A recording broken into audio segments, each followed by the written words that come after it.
So Homestead Mama's done a little bit of everything today. My hands still smell like WD-40. We were just fixing that little red bike so the littlest guy could ride. And I made a whole bunch of burritos. It's been kind of stormy out today, drops of rain on and off. It's been a nice change to have some cool. And we still got to get out, water and weed the garden a little bit tonight. And I'm not sure what else is going on. It's been a good day.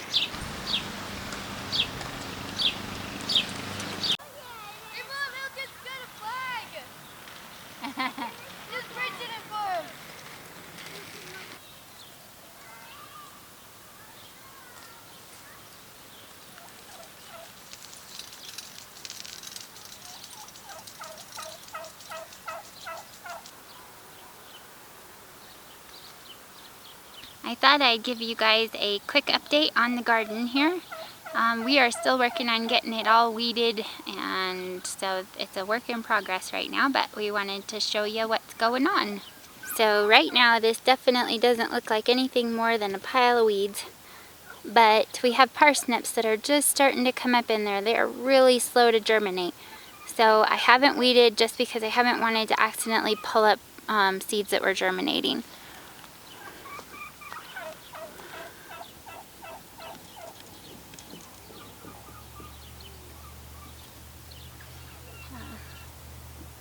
See these cute little things? The feathery leaves, you can tell those are the parsnips. So they're starting to come up.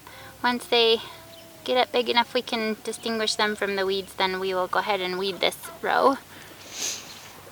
We've planted sunflowers between each row. This row is Aiden's row, and he's got kale and a couple green beans and then cucumbers down here at the end. They're doing good.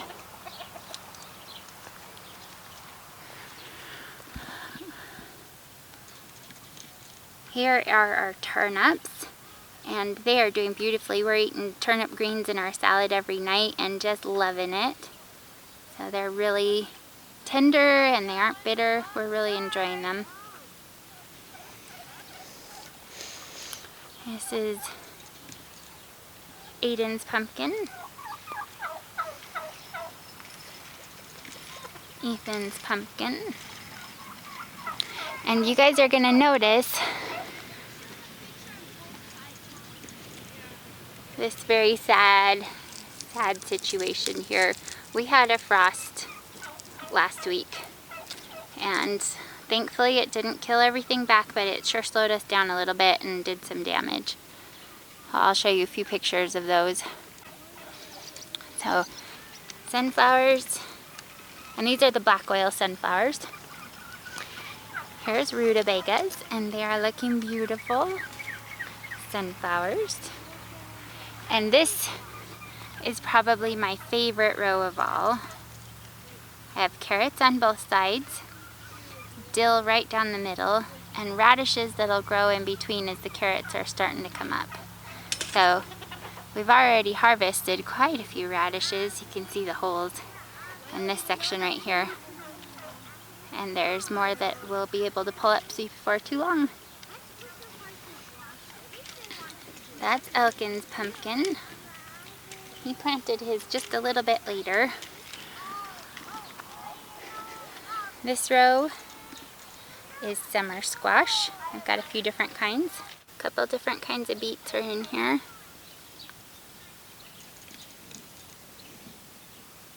I have bull's blood, and I don't know what the other one is. The bull's blood has pretty red rings in it, so that's going to be fun to see. But the beets are doing great. There's Owen's pumpkin. You can see that it's not quite as big as the other boys because he's the one who had a plant until it died. So his seeds got planted later, so they're coming slow. We have a little bit of an experiment going on over here. We have winter squash that we planted that are doing great. We took them straight out of the squash and planted them directly into the ground, so there was no soaking needed or anything like that. And they have done the best out of everything we've planted.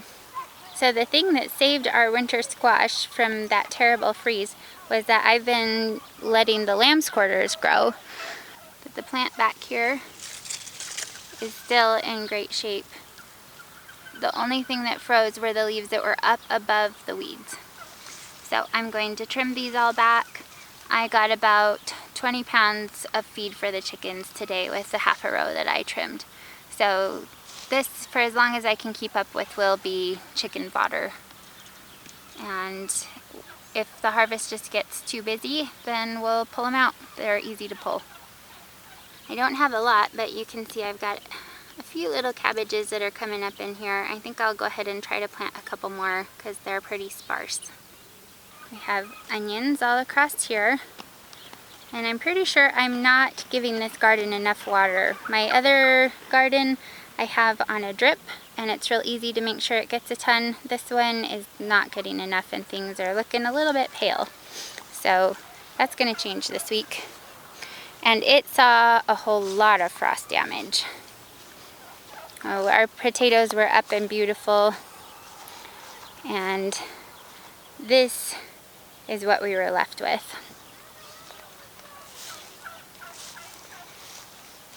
Thankfully,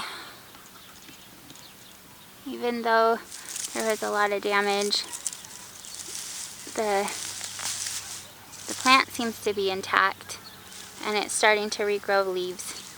So this will die back, and it's going to slow everything down by a couple weeks for sure, but we'll just have to trust God that it's going to pull through, and we'll still feed the family. And if there's any crop that can fail in Idaho and we'll still eat well, it's a potato. So we got pretty good insurance policy in Idaho on potatoes. So one of the main things that I wanted to experiment with this garden is what would happen if you just took seeds, you didn't amend the soil, you didn't do soil tests, any of that kind of stuff, stick it straight in the ground, and just watered it and let it grow. So we have some pretty stark contrasts going on here that I wanted to point out to you. You'll notice, I'll bring you down here where it's real easy to see. Look at the rutabagas. This first part is doing amazing. And then you come down here and they get minuscule at almost like an exact line. And the same with the turnips. Look at the difference in the sunflowers. These ones here are, you know, 1.5 feet tall. The ones at the end are like 6 inches tall. So what the difference is the first 3.5 or 4 feet of this garden were covered in this mulch. It had leaves, it had wood chips, it had straw, and it all broke down over the winter and then got tilled under with the tractor. So we have really great drainage over here. We have puddles over there. This soil is soft and full of nutrients. That soil is much more barren and hard. So, and then right along this edge, it's also, you can see again, right over in this region, weeds are much smaller. Over here on this side, they're huge. And these winter squashes are growing fabulously. And the reason this row is doing good is there was a barn that got buried that was just all along this stretch right here. And so there was a bunch of compost right in that stretch. So I've always wanted to know how important it really is to have all these amendments and do all this stuff. And I think the proof is in the pudding. You have to have good soil, or you have to just be feeding it like the Mittlighter method, where you just give it the specific nutrients that it needs. I have discovered that planting in a Back to Eden garden is every bit as much of an art as growing a Back to Eden garden. And we're still learning. There are some things that we've had fail to germinate and some things that I would do differently. So I'll walk you through all that, okay? So we have pak choy.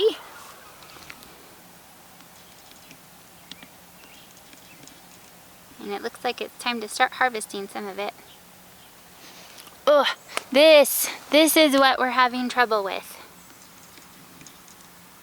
Oh, they make me mad. Slugs. This straw mulch brings the little boogers out. So I know Julianne over at Dirt Patch Heaven has Muscovy ducks because they're supposed to be good at getting rid of the slugs. And if we were set up here for that, I would do that as well, because we're definitely dealing with slugs like we weren't last year. So the spinach didn't come up very good. It needs replanted. Lettuce, though, is gorgeous. We're eating salads every day, and that makes me happy. And it does more than make me happy just because we're producing our food. It makes me happy because my body's getting the vitamins and nutrients it needs, and that makes me happy. Physically happy. Next row, there's supposed to be carrots in here. There's like 3. So today I got more carrots. And this is the trouble that we're finding. I pull this all back. I plant in the dirt, and the mulch just tends to move around. I don't know if I should have put some kind of a barrier or what I should do. We're just having a hard time getting the carrots to come up. So I'm going to try a couple different things. Bought more carrot seeds today, and we're going to see if we can't get them to grow before growing season is over with. Our funny volunteer potato. The row that I'm most proud of right now is peas. And I'm so anxious to add that to my salad. There it is. Last year, our peas were an absolute failure. So, we're super excited to have peas this year. These are little finger carrots, and these actually came up. And I think one of the differences with this is I was really diligent to make sure I was out here watering, hand watering, as well as having the drip running. The drip doesn't always get the surface really wet in as much as it needs to, or it doesn't keep it as wet as it needs to. So, little finger carrots are doing good. Oh, and this is something I'm just tickled to bits about. Have to show you guys. I know it doesn't look like much, but it's calendula, and that is an herb that I have wanted to have for so long. I'm so excited. And remember that salve that I just made? This will be perfect for that. So, there's a few carrots that came up. The horseradish is back, of course, because once you have horseradish, you don't get rid of horseradish. But that's alright. And then, this is cabbages and broccoli, cauliflower, and they're doing great. And probably you're all thinking that's way too close together, but last year I did this where I did them kitty corner, and they just push each other out of the way and grow on opposite sides. So it works out alright. Now we've had the cabbage moth come and visit us a few times. You can see here. They're all full of holes. I want to show you how you can help keep those awful things off of your plants. There it is. That's what you want to look for. The cabbage moth dances all over and looks like a pretty little butterfly. And then she lands on your cabbage. Oops. And leaves you this little gift. So if you just brush those off, then they can't ever turn into worms. So everywhere that I've got a hole, or most of the places that I've got a hole, is where an egg hatched, and then it ate and grew bigger until it could fly away. So instead of looking for the worms, which can be beneficial if you've had them for quite a while, but what you really need to do is look for those eggs. There's another one. There it is. And just knock them off. And then if you've got worms that have gotten down in there or down around the base of your head, which usually you will have, then the diatomaceous earth can take care of the actual worm itself. But if you're dusting off those eggs, then you won't have as much need for that. Next row is the same, more cabbages. This row, as you can see, is just brimming with life. It had cucumbers, and when we froze the other night, we lost the few that had come up, and there weren't very many. And so we've replanted, and that's what's going on here.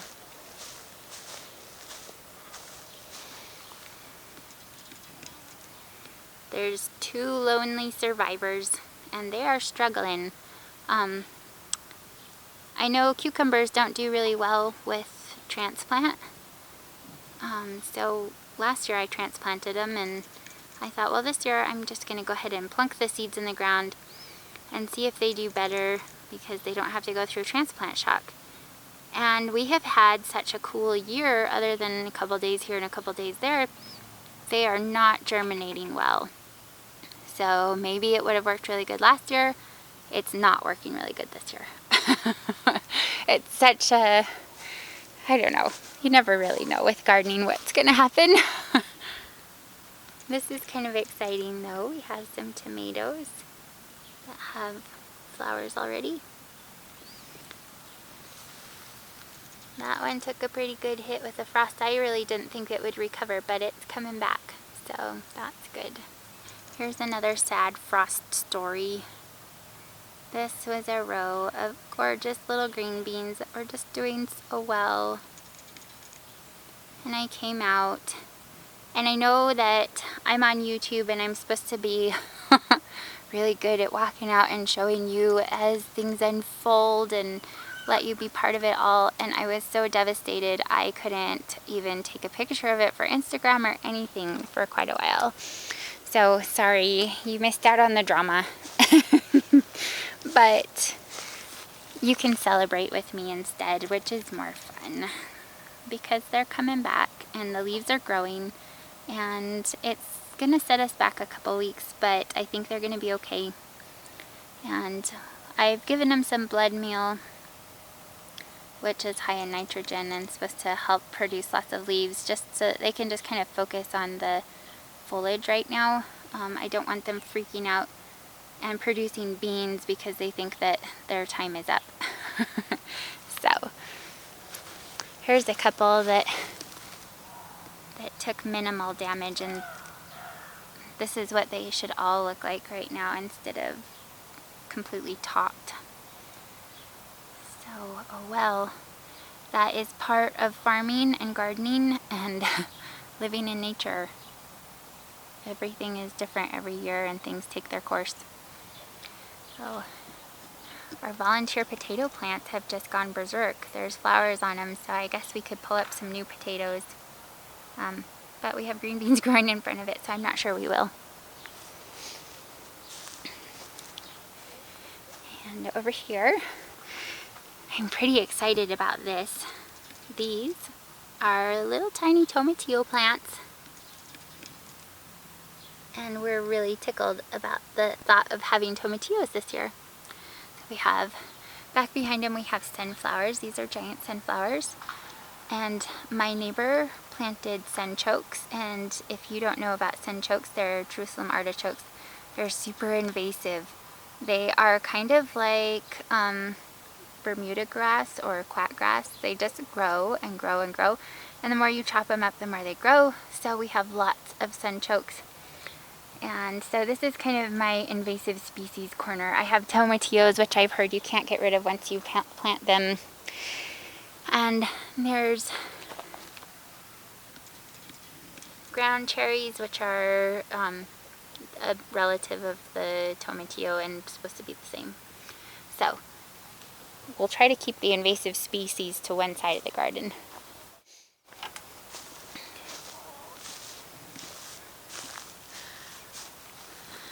Our artichokes have taken quite a beating. You can see they're covered in the diatomaceous earth because we are having earwigs and slugs, something fierce. It is ridiculous. So they are really suffering and just haven't even been growing because they've been attacked every single night. So I've been coming out and picking off the slugs by hand, and then I sprinkle the DE on to get the earwigs, and it seems to be working. I think they're finally starting to grow.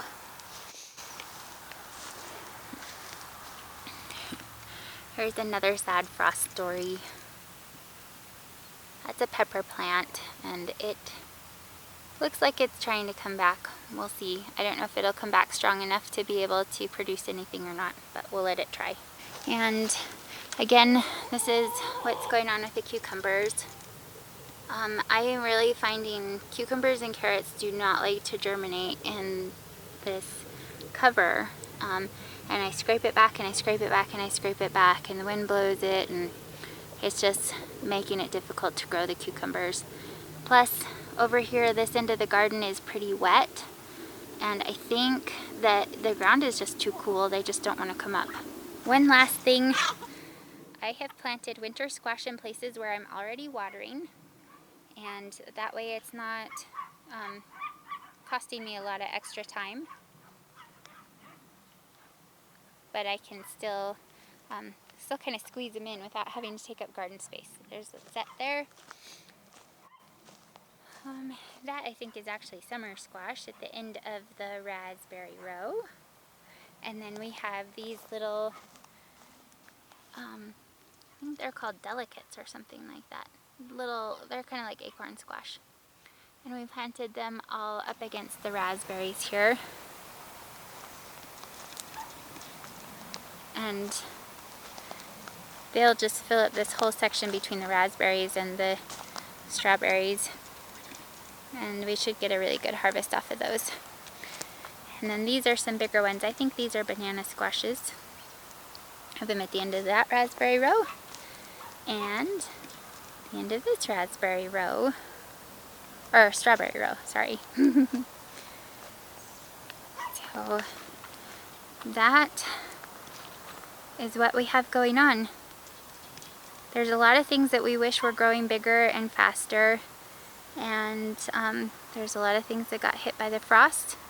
There's a few things that haven't germinated, and there's a few things that are doing really good.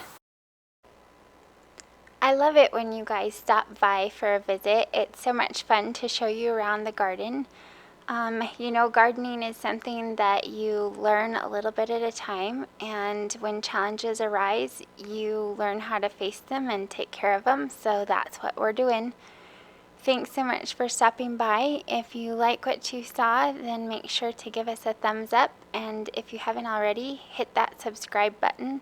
It's going to be great fun to show you as things grow over the summer and we begin to harvest things. We'll talk to you all again soon. Bye-bye.